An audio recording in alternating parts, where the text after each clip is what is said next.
The Bihar teachers history makers page पर आपका स्वागत है। मैं लोक विजय कुमार सिंह आपके साथ लेकर आया हूँ 12वीं क्लास का साइकोलॉजी सब्जेक्ट। साइकोलॉजी को आप लोगों ने 10वीं क्लास तक नहीं पढ़ा था। अभी 11वीं से आप उसका अध्ययन कर रहे हैं। इसकी शुरुआत 11वीं से हुई है।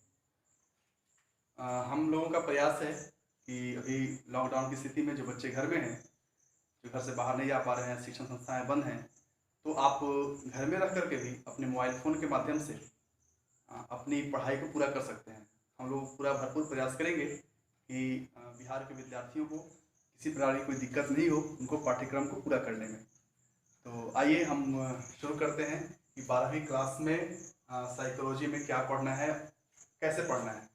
सबसे पहले मैं बताना चाहूँगा, इसमें आप लोगों को टोटल 100 नंबर की परीक्षा होगी। इसमें 70 नंबर आपका थ्योरी पेपर है और बाकी का 30 नंबर जो है वो आपका प्रैक्टिकल होगा। 30 नंबर का प्रैक्टिकल इसमें है। तो 70 नंबर का थ्योरी पेपर है, उसमें भी ध्यान देने की बात यह है कि इसमें 70 में 35 प्रश्न जो है वह ऑब्जेक्टिव होंगे। 35 प्रश्न जो है वह वस्तुनिष्ठ होगा और 35 प्रश्न आपको लॉन्ग और शॉर्ट करने हैं। आपको हम पूरा एग्जाम पैटर्न बताएंगे कैसे करना है, ठीक है। सबसे पहले हम लोग आज शुरुआत करते हैं, क्योंकि ये हमारा पहला वीडियो है पाठ्यक्रम के साथ में लेकर के। इसके पहले हम लोगों ने इंट्रोडक्शन वीडियो किया था। तो सबसे पहले हम लोग चैप्टर 1 से शुरू करते हैं और उसके बाद आगे आने वाले वीडियो में आपको बताएंगे कैसे हम लोगों को इसकी तैयारी करनी है, यानी कि कौन कौन सा कितना क्वेश्चन लिखना है हम लोगों को शॉर्ट और लॉन्ग में, और उसके लिए कौन सी रणनीति पे काम करना है। जैसे ये एक ऐसा विषय है कि अगर आप इसका उत्तर टू द पॉइंट देते हैं परीक्षाओं में तो आप बहुत अच्छा स्कोर कर सकते हैं। मैं जो भी बताऊंगा, जो भी आपसे बातें करूंगा अपने विद्यार्थियों से, पूरे राज्य के विद्यार्थियों के साथ, तो हमारा जो मुख्य बिंदु होगा वो यही होगा कि आपकी जो परीक्षाएं होने वाली हैं अगले साल, उन परीक्षाओं में आप अच्छा स्कोर कैसे कर सके। आप कैसे जो भी विषय पढ़ रहे हैं, कोई विषय पूरा नहीं है, आप जो भी विषय पढ़ रहे हैं तो उन विषयों पर आपकी पकड़ कैसे मजबूत हो, कैसे आप विषय के जो पाठ्यक्रम हैं उनमें जो विभिन्न विषय वस्तु हैं, विभिन्न टॉपिक्स हैं, उनको कैसे सीख सकें, कैसे जान सकें। तो हम उम्मीद करते हैं कि आपको बहुत आप रुचिकर ढंग से इन सब बातों का लाभ उठाएंगे। तो सबसे पहले क्या है, इसमें हम लोगों को टोटल देखिए मेरे पास सिलेबस है आपका, टोटल 9 अध्याय पढ़ने हैं, ठीक है। जो पहला अध्याय है, चैप्टर फर्स्ट जो है वो है मनोवैज्ञानिक गुणों में विभिन्नताएं।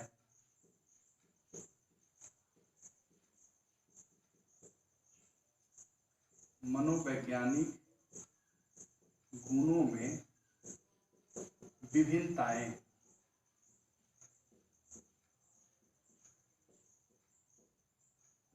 जैसे आप लोग शारीरिक गुणों को देखते हैं, थोड़ा सा प्रयास नहीं समझने का हम लोग। जैसे कोई व्यक्ति लंबा है, कोई नाटा है, कोई मोटा है, कोई पतला है, कोई गोरा है, कोई काला है।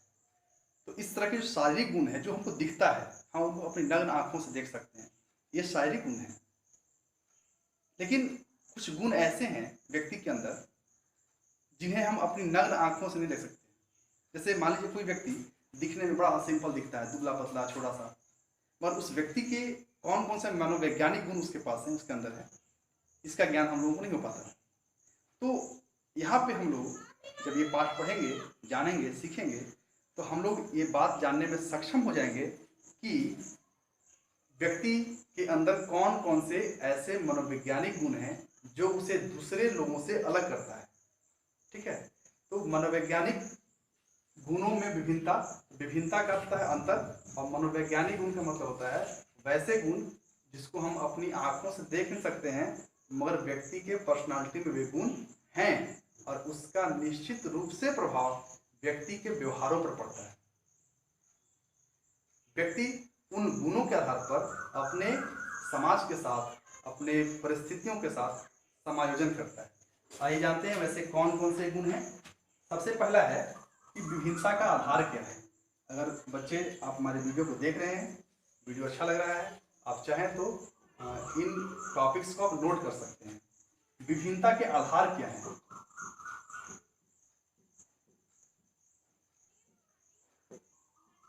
कैसे हम कहेंगे कि एक व्यक्ति दूसरे व्यक्ति से अलग है? हमको जो दिख रहा है वही सब कुछ नहीं है। मनोविज्ञान में जो हम मनोवैज्ञानिक गुणों की बात करते हैं, ये गुण हमें दिखते नहीं हैं, मगर व्यक्ति के पास गुण हैं। तो विभिन्नताओं के आधार क्या है?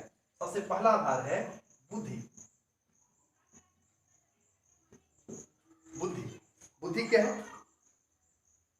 विभिन्न प्रकार की परिस्थितियों में स्वयं को समायोजित करने की जो कला है, जो एडजस्टमेंट करने का जो क्षमता है, वही बुद्धि है। ठीक है। जो व्यक्ति बुद्धिमान होता है वो किसी भी परिस्थिति में, विभिन्न परिस्थितियों में स्वयं को बड़ी आसानी से समायोजित कर लेता है, एडजस्ट कर लेता है। तो हम कहते हैं कि ये व्यक्ति बहुत बुद्धिमान है। अब बताइए भला, क्या हम व्यक्ति की बुद्धि को अपनी आंखों से देख सकते हैं? नहीं देख सकते। यह एक प्रकार का मनोवैज्ञानिक गुण है, इसको इंटेलिजेंस कहते हैं।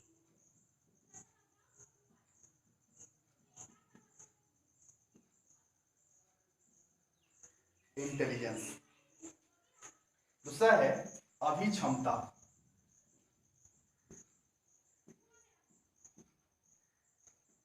अभिक्षमता को कहते हैं एप्टीट्यूड। ये क्या है?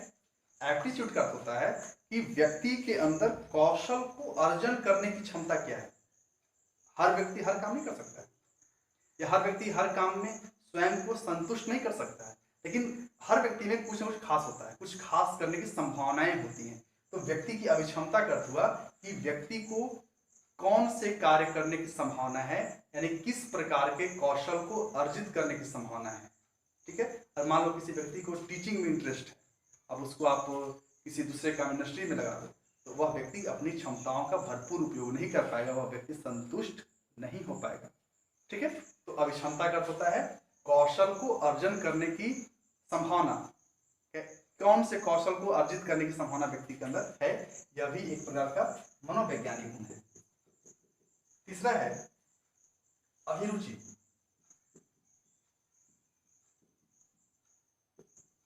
इंटरेस्ट।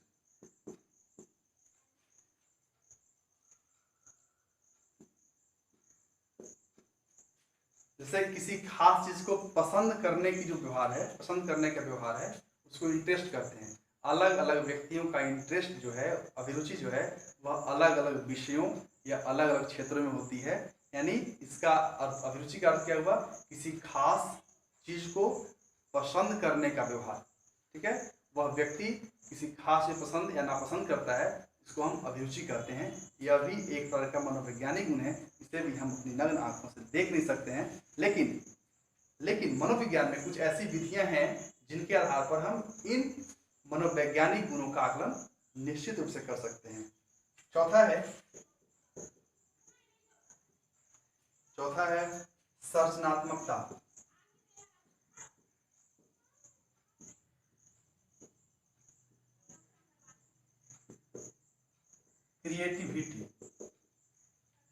क्रिएटिविटी क्या है? बिल्कुल सामान्य से माहौल में, सामान्य परिस्थिति में भी स्पेशल सोचना, कुछ खास सोचना, कुछ अलग ढंग का करना, यह क्रिएटिविटी कहलाता है। सभी लोगों में इस प्रकार गुण नहीं होते हैं, कुछ लोगों में कम होते हैं, कुछ लोगों में अधिक होते हैं। तो जो व्यक्ति साधारण परिस्थिति में कुछ अधिक सोचता है, अधिक निर्णय लेता है, या अधिक कुछ करने का क्षमता रखता है, अलग और नया ढंग का, तो इसको हम कहते हैं कि वह व्यक्ति काफी क्रिएटिव है, काफी सृजनशील है। पांचवा है व्यक्तित्व, पर्सनालिटी। पर्सनालिटी जो है, व्यक्तित्व क्या है? व्यक्तित्व व्यक्ति के मनोवैज्ञानिक और शारीरिक दोनों गुणों का समायोजन है, जिसके आधार पर व्यक्ति व्यवहार करता है या अपने आप को अनुकूल बनाता है। इसमें मनोवैज्ञानिक और शारीरिक दोनों प्रकार के गुण होते हैं। ये निश्चित रूप से अस्थायी विशेषताएं होती हैं।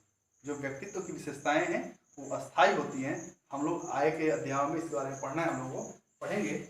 और छठा है मूल्य।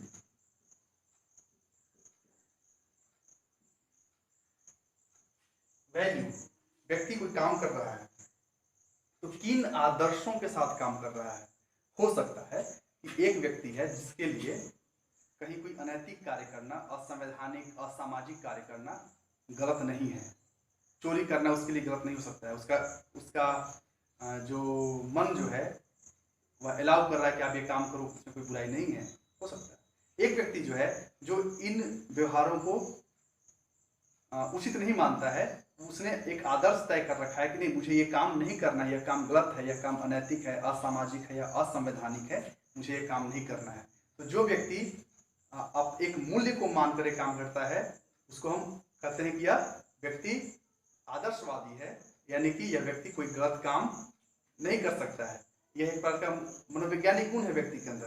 तो हम ये 6 गुणों के आधार पर व्यक्ति का आकलन कर सकते हैं कि एक व्यक्ति दूसरे व्यक्ति से किन किन अर्थों में अलग है। ये विभिन्नताएं हैं ना, तो इनका पता कैसे चलेगा? क्या हम देख के किसी आदमी को देख के पता कर सकते हैं कि उस व्यक्ति का मूल्य क्या है? मूल्य मतलब उसको हम ऐसे नहीं समझें, मूल्य मतलब मुद्रा में नहीं, मूल्य का मतलब व्यक्ति का आदर्श क्या है। क्या किसी व्यक्ति को देख करके हम उसके व्यक्तित्व की बात कर सकते हैं?